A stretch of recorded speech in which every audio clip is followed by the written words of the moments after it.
Thanks for downloading a 3CR podcast. 3CR is an independent community radio station based in Melbourne, Australia. We need your financial support to keep going. Go to www.3cr.org.au for more information and to donate online. Now stay tuned for your 3CR podcast. Evil minds that plot destruction, sorcerer of death's construction, in the fields of bodies burning, as the war machine keeps turning, death and hatred to mankind, poisoning their brainwashed mind. Welcome to the Anarchist World This Week, broadcast across Australia on the National Community Radio Satellite.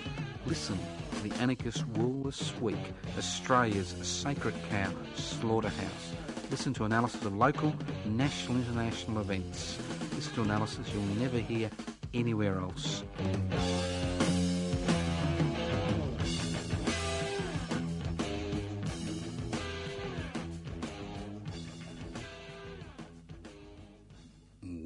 Here we are, the Anarchist World This Week, broadcast via the community radio satellite across the country, north to south, east to west, from Community Radio 3CR in Melbourne. This program is streaming live on 3cr.org.au. The program is podcast. You can access the podcast if you have diarrhoea, need to evacuate your bladder, need to answer the door. Who knows what could happen in the next hour? The earth could come to an end. You never know. You're like in a big city.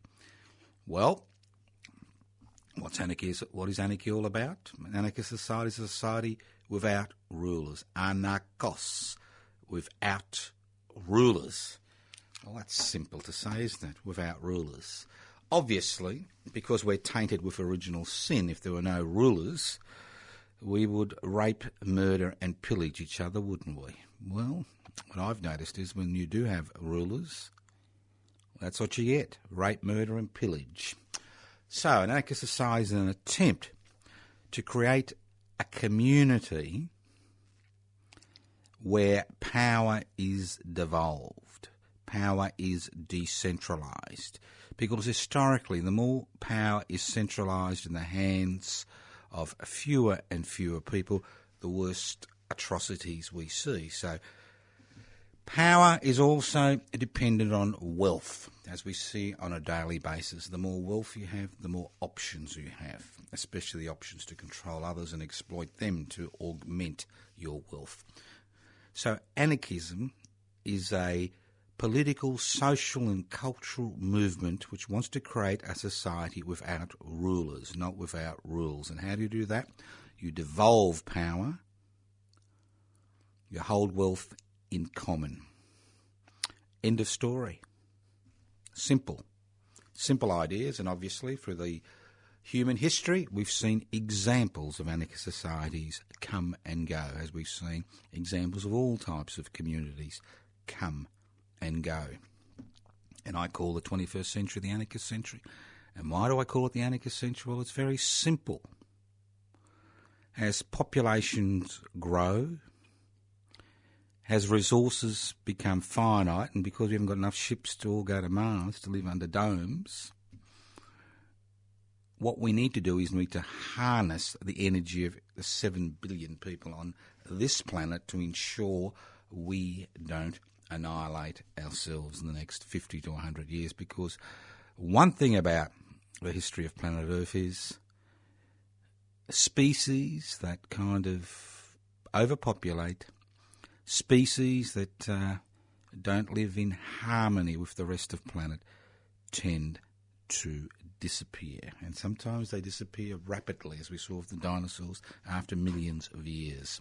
All right, that's the philosophy. Let's get on with the bits and pieces. Now, look, there's a lot of bits and pieces. Today, you're not going to get any scintillating analysis. You never do on the Anarchist World This Week. It's basically pedestrian stuff. But what's amazing, it's pedestrian stuff that we don't hear anywhere else. And I noticed that you know that one nation is now gearing up to take over the world. And if you want an antidote to one nation, you join public interest before corporate interest, the exact opposite. But that's another story which we'll talk about later on. Now, privatisation, in its various guises, has been the linchpin of successive governments at the local, state and federal level, economic, cultural and social initiatives. The theory is very simple. In the 18th and 19th century and the first half of the 20th century, hundreds of thousands, if not millions of people across the globe lost their lives in the struggle to transform the state from an apparatus which violently suppressed the bulk of the population for the benefit of a few. I mean, that's been the traditional role of the state. In the 18th, 19th and 20th century, in the first half of the 20th century, up till the end of World War II, we saw various reformist and revolutionary movements force the state to take on the responsibility of looking after the basic needs of its citizens. And we saw the growth in the Western world of what could be described as mixed economies, where we had certain sections of the economy which was owned and run by the private sector, and the more essential services and basic services run by the state.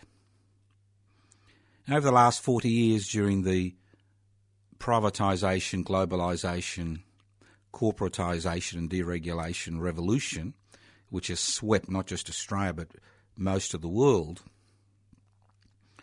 what we saw and what we are continuing to see is the blood, sweat and tears of generations of Australians and generations of people across the world being undone.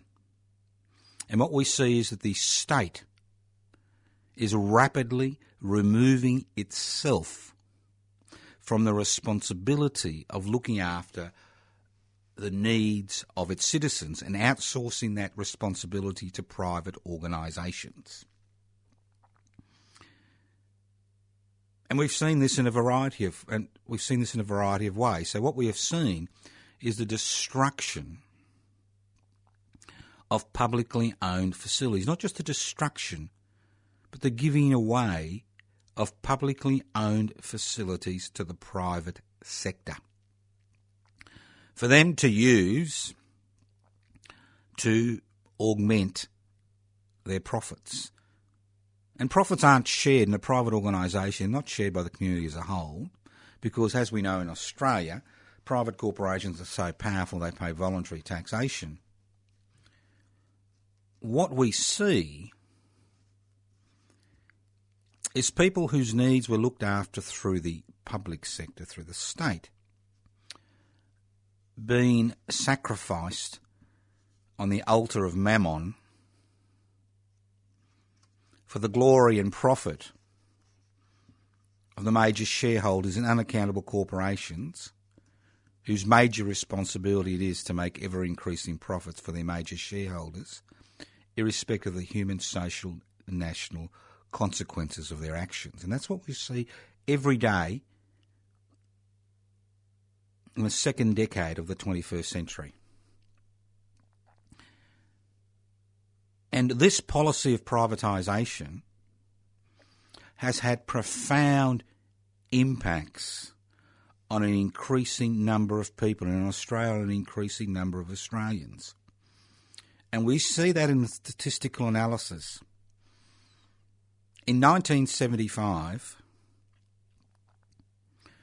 for every dollar profit which was made by the private sector, 2/3 of that profit was returned to the workers who created that profit, and 1/3 was returned to the investor.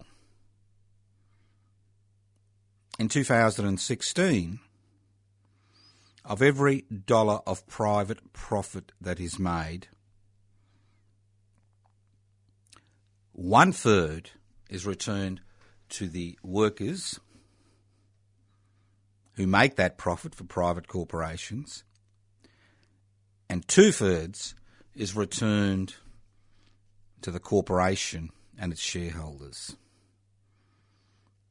So things have gone topsy-turvy in 40 years, and we are reaping the benefits of 40 years of privatisation and deregulation and corporatisation and globalisation.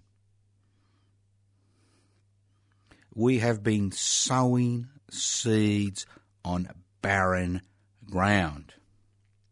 And on every available statistical indicator, the gap in this country, the so-called egalitarian community, between the rich and the poor, those who have assets and those who doesn't, has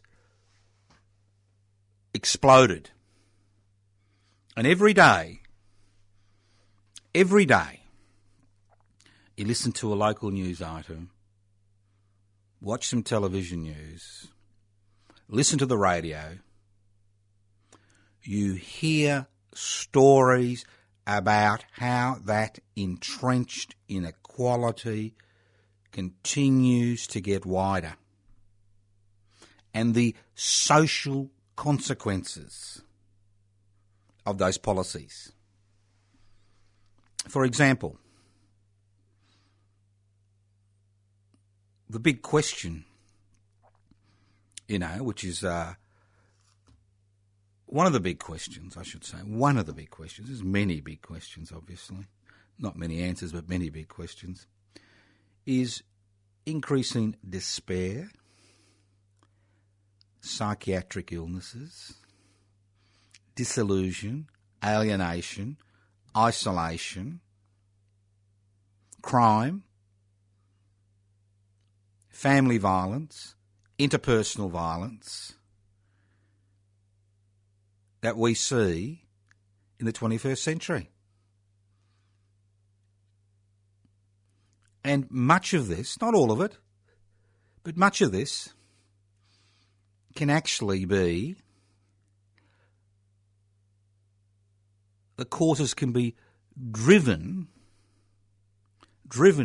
can be pointed to as a result of the deregulation, privatisation, corporatisation, globalisation revolution that has swept in this country. For example, it's simple. Not that I watch much TV, but every third ad on TV is for gambling, right? Look, I'm not a wowser. If people want to gamble, they gamble.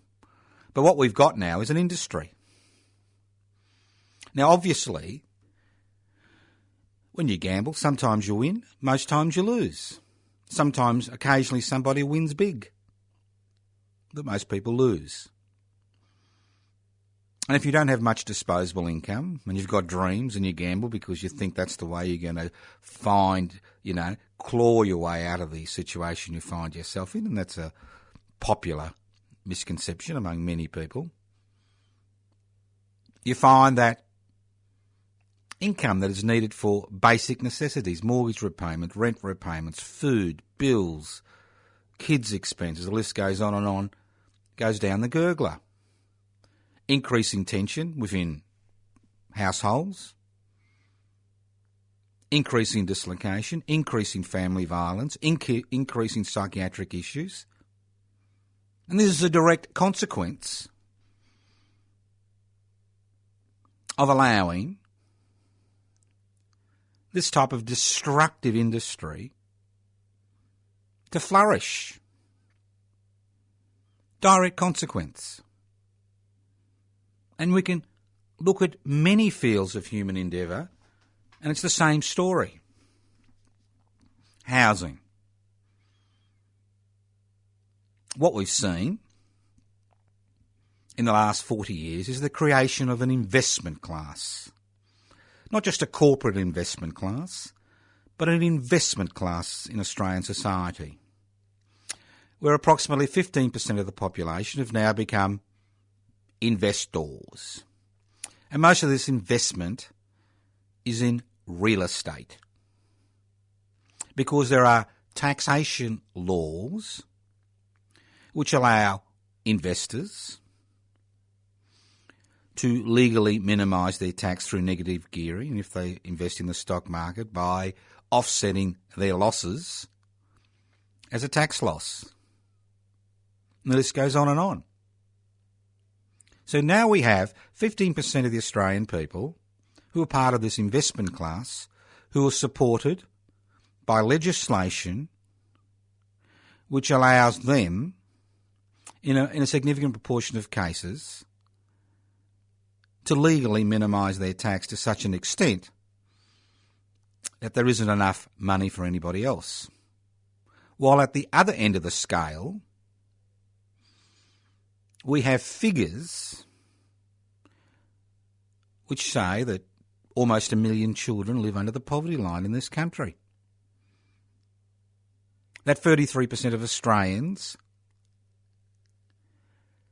are forced to survive on some type of social security benefit. That 52% of workers under the age of 21 living in Ballarat working in jobs are underpaid. And the same figures you can extrapolate across the country. So you are seen as the investment class prospers, working people, especially wage earners, and people on social security benefits, economic position and social position deteriorates. And it's a common story in every town, in every regional city, in every capital city, in every territory, in every state in this country. And nothing exemplifies this more than the current housing crisis. Because the whole purpose of creating an investment class in our society is to turn Australians from a land of home ownership to a land where people rent. And it's all right renting to some degree while you got a job, but when you become unemployed or old, it's a different matter. And we're seeing direct consequences of opening up the property market for overseas investors and allowing the investment classes to claim tax deductibility on ownership of more than one property. What we've seen is the destruction of the concept of the post-World War II idea that affordable housing is a right, not a privilege. We have seen the underfunding, the deconstruction and the dismantling of the public housing sector in this country, in every state, where initially the concept of public housing was the state to provide secure accommodation, not just people in desperate situations who are homeless, but provide accommodation for working families and individuals whose wages were so low they will never be able to enter the property market or afford private rental. And what we have today is a situation where the housing, and this is the key word, market, where the housing market has become so bloated regarding the desires and expectations of the investment class in this country, that we no longer are actually able to provide homes for each and every Australian. It's just not a matter of homelessness in the CBD or the major capital cities, but it's a matter of hidden homelessness everywhere. And to make matters worse, what we are seeing is state governments, especially the Victorian state government, wash its hands of the responsibility of providing housing in an overheated market to an increasing number of people who are spending 50, 60, 70% of their income on rent, or 50, 60, 70% of their income on mortgage repayments, although interest rates are at a historically low level, that we find ourselves in a situation where governments, Pontius Pilate-like, are washing their hands of the responsibility of providing housing and creating and passing legislation and building a public housing sector which would lead to decreasing rents at the lower end of the private housing market, allowing people to actually, survive. Maybe the investment class has to take a cut in the money they receive. Their negatively gearing would actually improve, wouldn't it? They get more tax deductions if rent's reduced. And we hear the story every day of young people and middle-aged people not being able to enter the housing market, not being able to actually afford the deposit, not being able to repay the mortgage. And obviously, it's not just a matter of having a roof over your head to keep the wind and the rain and the cold and the heat away. It's much, much more. It's about having secure housing when you know you can send your kids to a particular school. You know they're not going to be uprooted. You know they're not going to be forced to go from school to school. You know they're going to get the best opportunities possible. You know that your children, because obviously you're not in the same situation as Malcolm where you can actually afford to buy a house for your kiddies, actually have the possibility through hard work to enter the housing market. And the only way this can occur is through strengthening the public housing list, by funding public housing, by building public housing. The stronger the public housing sector,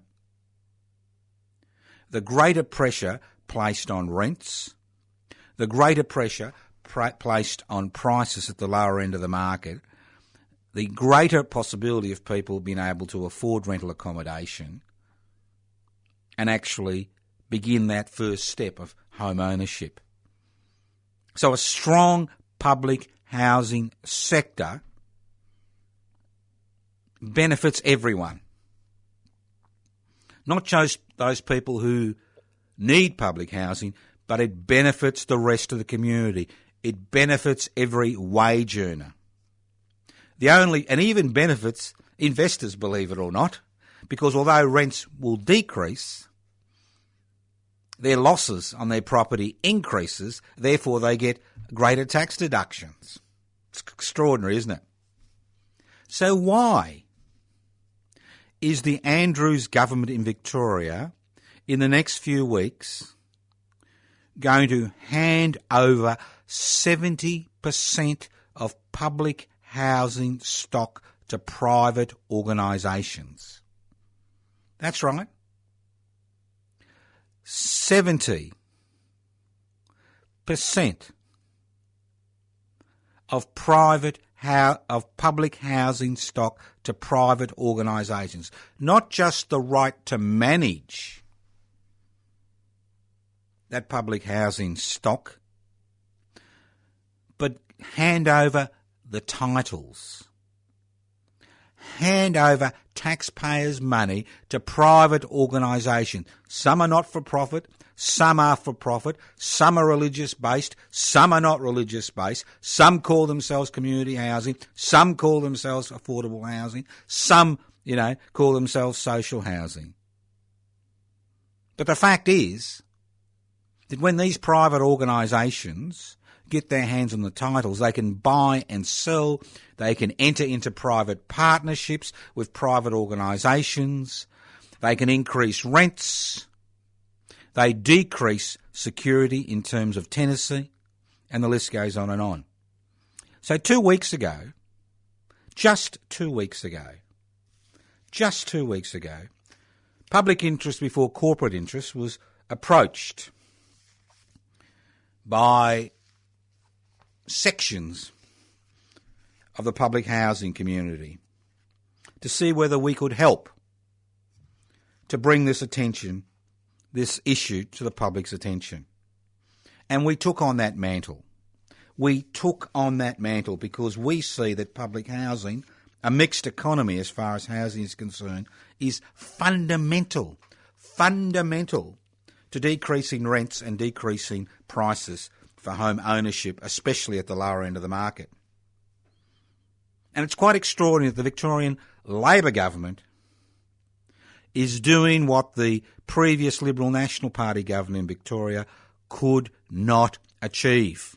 They had 12,000 public housing units ready for privatisation but didn't go ahead with it.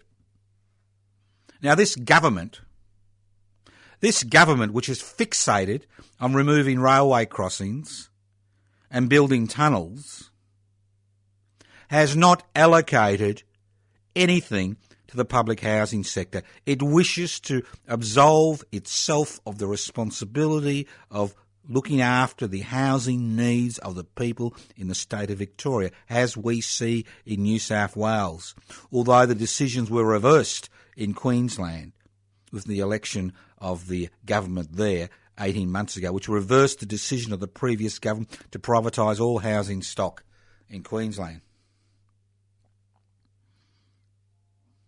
Because having a strong public housing sector not only ensures all Australians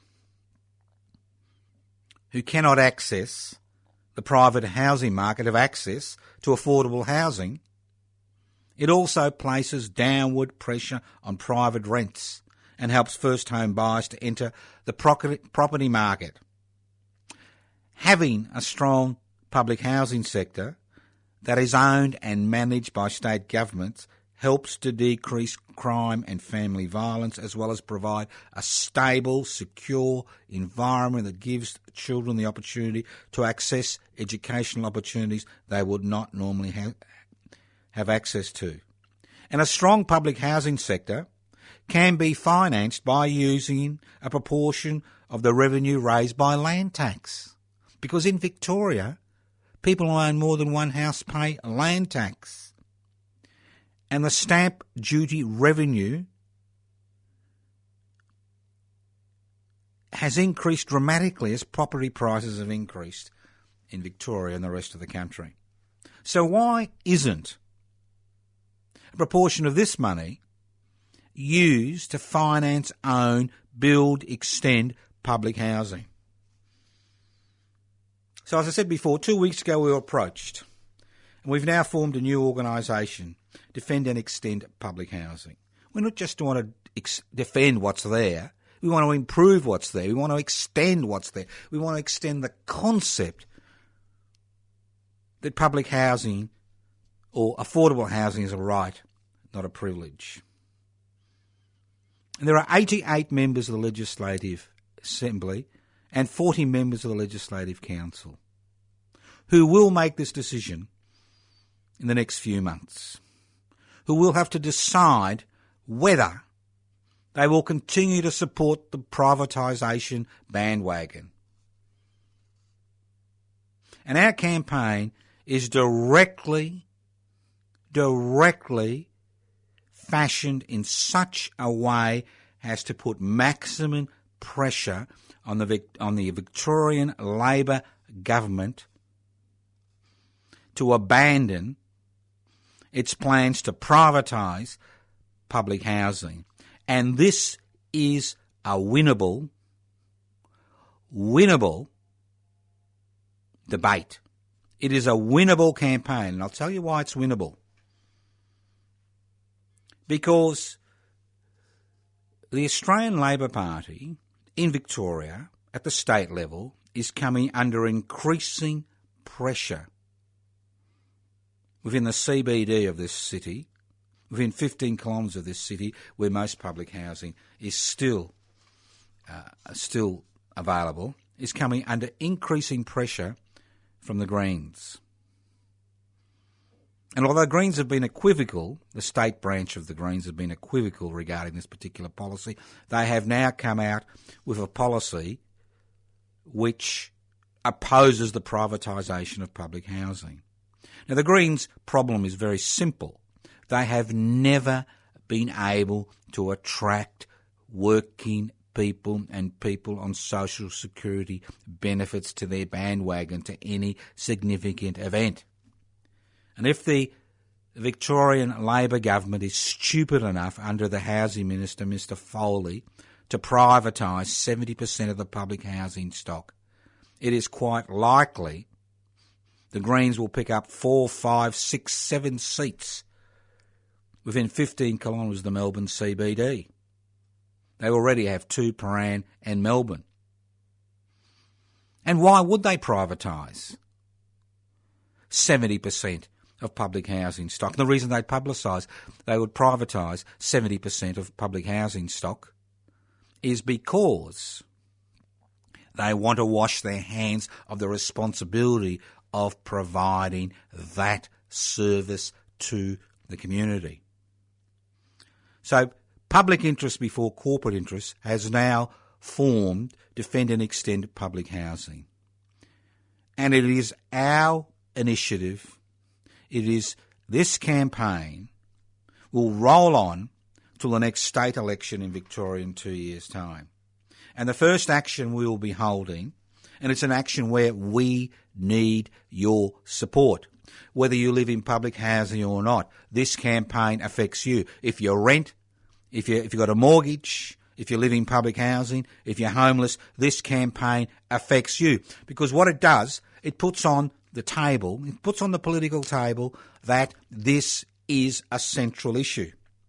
We'll be holding our first rally this Thursday, the 20th of October, at 11:30am, from 11:30am to 1:30pm, on the steps of the Victorian State Parliament in Spring Street, Melbourne. We've got a bevy of speakers who you can hear. People from all walks of life. And there'll also be an open microphone for public housing tenants to actually express their opinions about what is happening. So if you haven't attended one rally, one demonstration this year, now is the time. And if you've got a similar problem in any other state, in any other territory in this country, it's time you followed our example and formed a similar organisation. We've already begun lobbying the parliamentarians. But more importantly than lobbying them, what we need to do is we need to show that Victorians are interested in this issue, that they're willing to come out in the streets in their thousands. And that's why we were approached. Because people from the public housing sector know we are capable of organising activities, and more importantly, that we can form broad coalitions. And we are looking for other groups to join this broad coalition to endorse this campaign.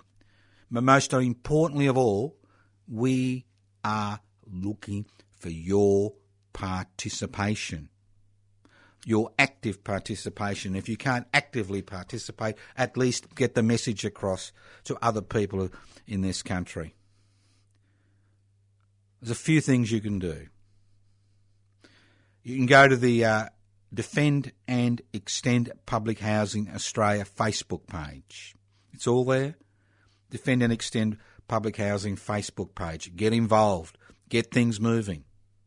You can go to my personal Facebook page, Toscano, 4, The Public. In the next few days, we'll have a Defend and Extend Public Housing website where you can download material. You can go to the PIBCI website, pibci.net, pibci.net. Download the material. Send it to your friends. Send it to your enemies. This is a struggle we can ill afford to lose. It is a defining moment in this country's history, where after 40 years of deregulation, privatisation, globalisation and corporatisation, Australians begin to say, as many people across the world are now saying, enough is enough. The state's sole purpose is not to maintain control for that small section of society that owns the means of production, distribution, exchange and communication. The state's main responsibility should be to its citizens, should be to the residents of this country, to the people on this land. Now, as I said before, this campaign has been coordinated by public interest before corporate interests. But it is not our campaign. We are just part of a wider social, cultural, political movement that's had enough. Why would a so-called Labor government privatise 70% of public housing stock? And once you privatise it, there's no going back. When the Commonwealth Bank was privatised, it will take billions of dollars to create a new people's bank in this country. When Telstra was privatised and given away, to the private sector, it would need tens of billions of dollars to create a new public sector. And the list goes on and on. Because what happens is 50, 60, 70, 80, 90 years of blood, sweat and tears of ordinary people, of taxpayers, gets given away in a fire sale. And in the case of public housing stock in Victoria, actually given away to privately owned corporations who will then set their own parameters. And don't talk to me about this bullshit, total crap, that we'll have regulation where we actually have some effect on that sector. Look at the privatisation of technology education. Look at the privatisation of Medibank Private. Look at the privatisation of the Commonwealth Bank. Look at the privatisation of essential services across this country. Look at the effects of privatisation, of higher education. Look at the effects of partial privatisation of public hospitals. Look at the effects of the privatisation of welfare, of social security, of people having to look for work. Look at the effects. And the effects are very simple. That almost 50 cents in every dollar of public money which is given to these private corporations is lost in profit or wages, to these private organisations. And what do we get in return? We are screwed constantly. Prices escalate. Options decrease, and the list goes on and on. So don't tell me it's only the private sector that can actually run this country. This is a defining moment in our history as a people. This campaign is a defining moment which we can ill afford to give up. The problem is, for far too long, too many people in this society have believed the propaganda that private is best. For far too long, we have looked on as spectators as important public assets which provided essential services and infrastructure have been given away to unaccountable private corporations whose major responsibility is to create ever-increasing profits for their major shareholders. And if you want to take this one step further, I implore you to go to the PIBC website, Public Interest Before Corporate Interest, and download the application form to join Public Interest Before Corporate Interest. Because not only are we involved in actions like Defend and Extend Public Housing, which we are now coordinating, we are also involved in a campaign to register a political party which will act as an antidote. That's right, an antidote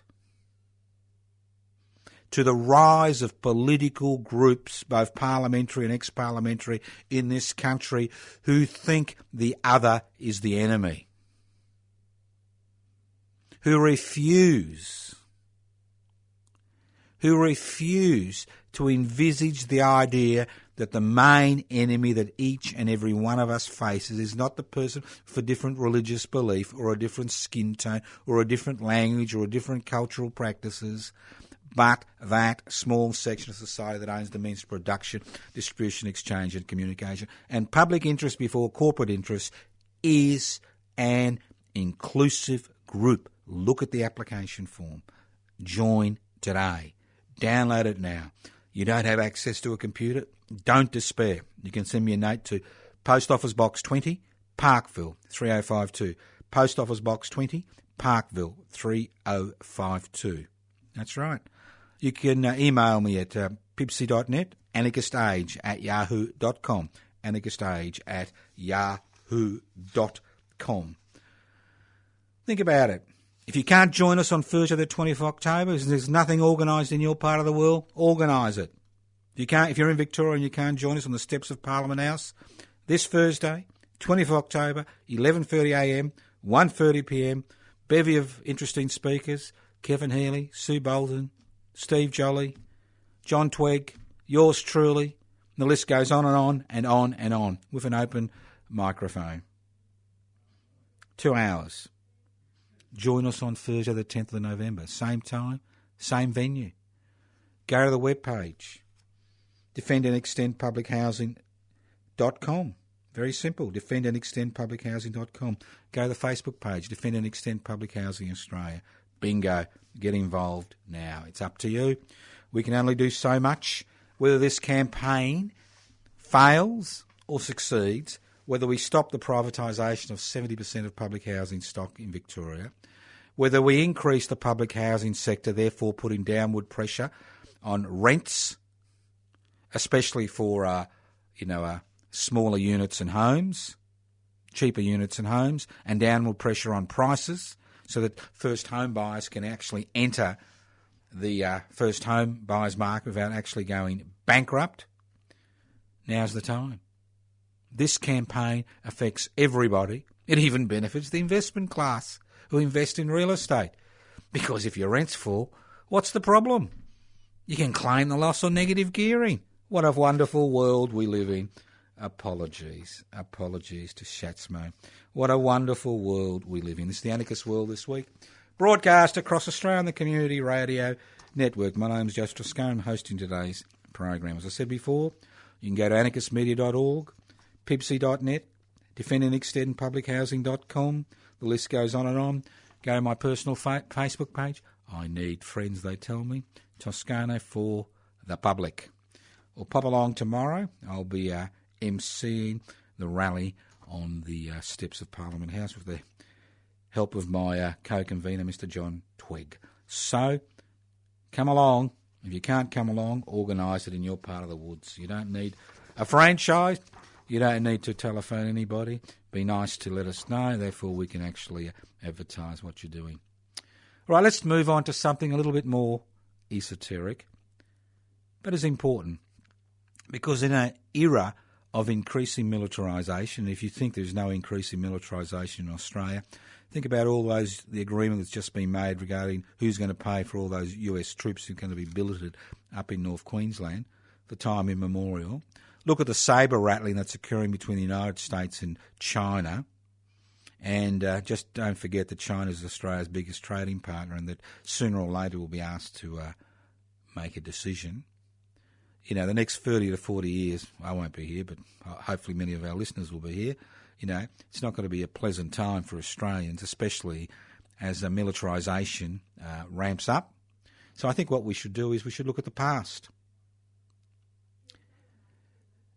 Now, at midday on Friday the 28th of October, here in Melbourne, we'll be gathering outside Story Hall RMIT, which is at Building 16, 336 to 348 Swanson, at the top end of the Swanson Street, not far from the Melbourne Baths, not far from the Tunnerminnoy Maulboyheenner Monument.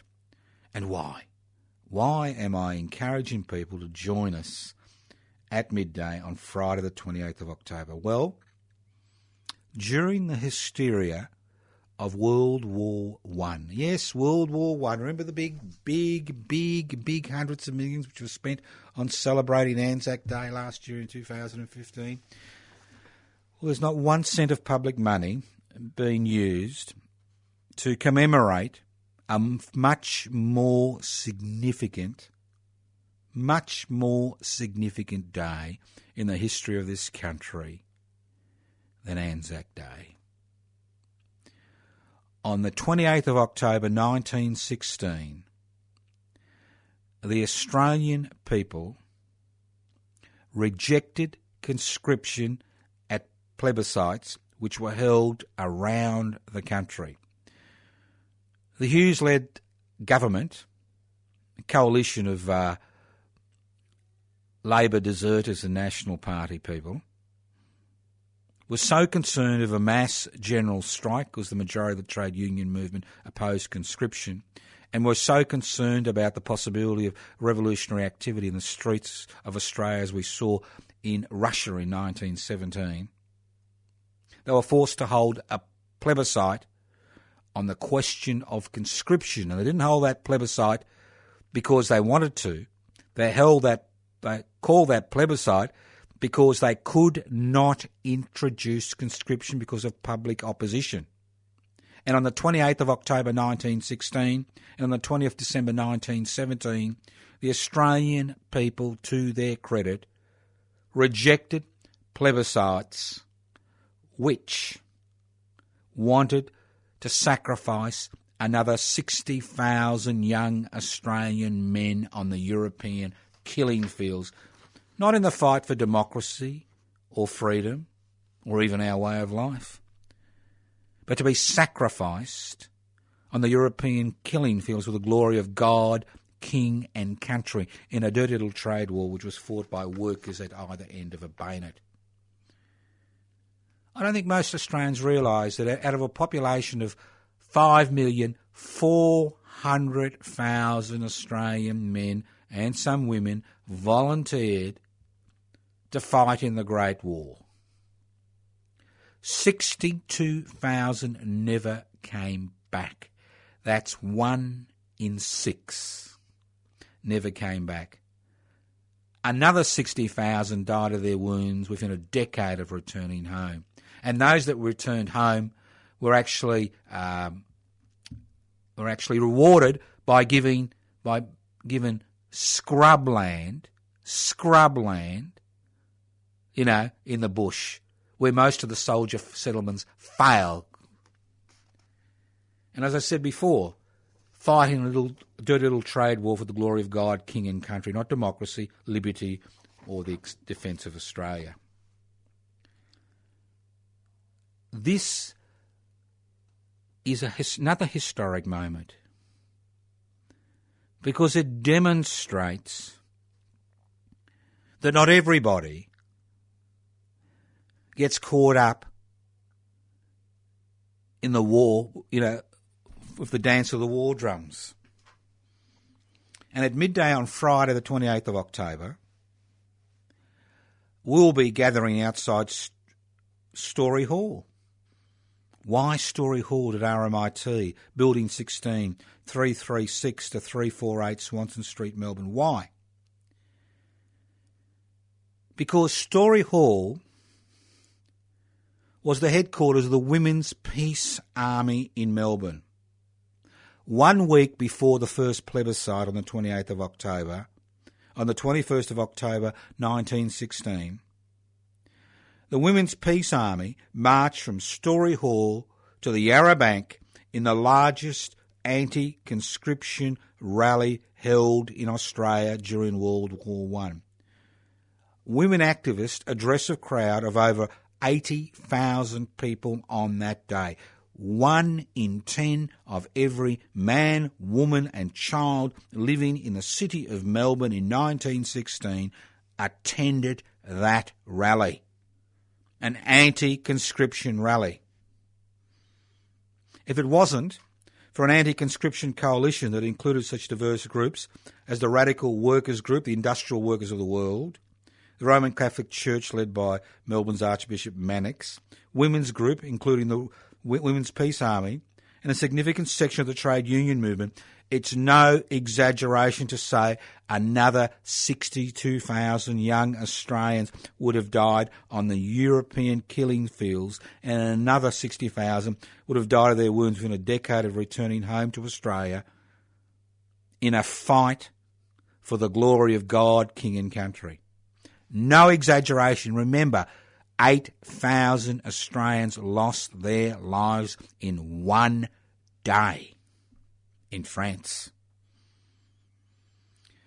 Faced with a revolt at home, the renegade Labor Prime Minister, who defected to the Conservative side of politics, as I said before, was forced to hold conscription plebiscites in 1916 and 1917. He failed both times.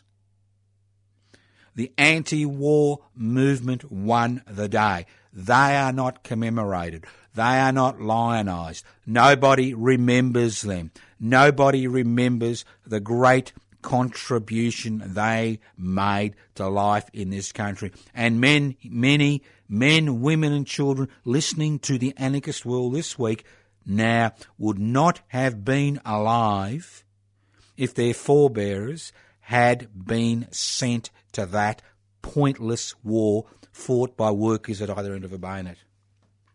The wholesale rewriting of the historical record by the state and conservative and reactionary elements in Australian society is designed to bolster the continuing important role nationalism and militarism plays in this country.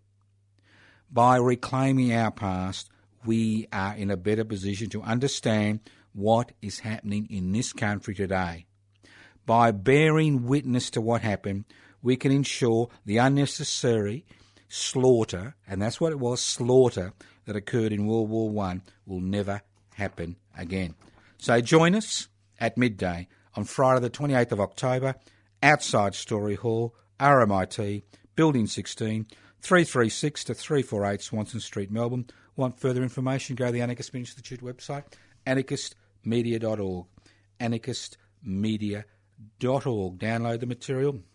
Don't forget the history-defining Defend and Extend Public Housing Rally tomorrow on the steps of the Victorian State Parliament. That's Thursday the 20th of October, 11:30am to 1:30pm. You've been listening to the Anarchist World this week, broadcast across Australia via those nice people at the Community Radio Network. This program has been streaming live on 3cr.org.au. The program is podcast. You can access the podcast by going to 3cr.org.au. You can write to us at Post Office Box 20. Yes, we do still receive and answer letters. Post Office Box 20, Parkville 3052. You can ring me on 0439 395 489, 0439 395 489. May not answer you straight away, but I will get back to you within a day or two. 0439 395 489. Go to the Facebook page, Toscano 4, the number 4, the public. Go to the Defend and Extend Public Housing Facebook page. Go to the Public Interest Before Corporate Interest Facebook page. Go to the websites, defendandextendpublichousing.com. Go to the website, PIBC, Public Interest Before Corporate Interest.net website. Go to the Anarchist Media Institute website and learn more about what we're doing.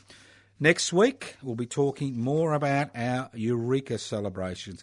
Everything is now being organised, finalised. Next week we'll be able to tell you all about it. Get organised, get ready. The 3rd of December is on a Saturday, so if you are working, you've got no excuse, although it's a 4 a.m. start, but you don't have to start at 4 a.m. Thank you once again for listening to the Anarchist World this week on your local community radio station via the Community Radio Network.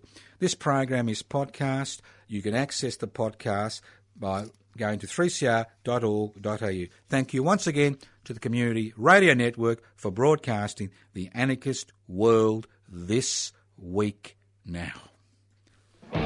Evil minds that plot destruction, sorcerer of death's construction. An analysis you'll never hear anywhere else. Anarchist World this week. Australia's sacred cow slaughterhouse.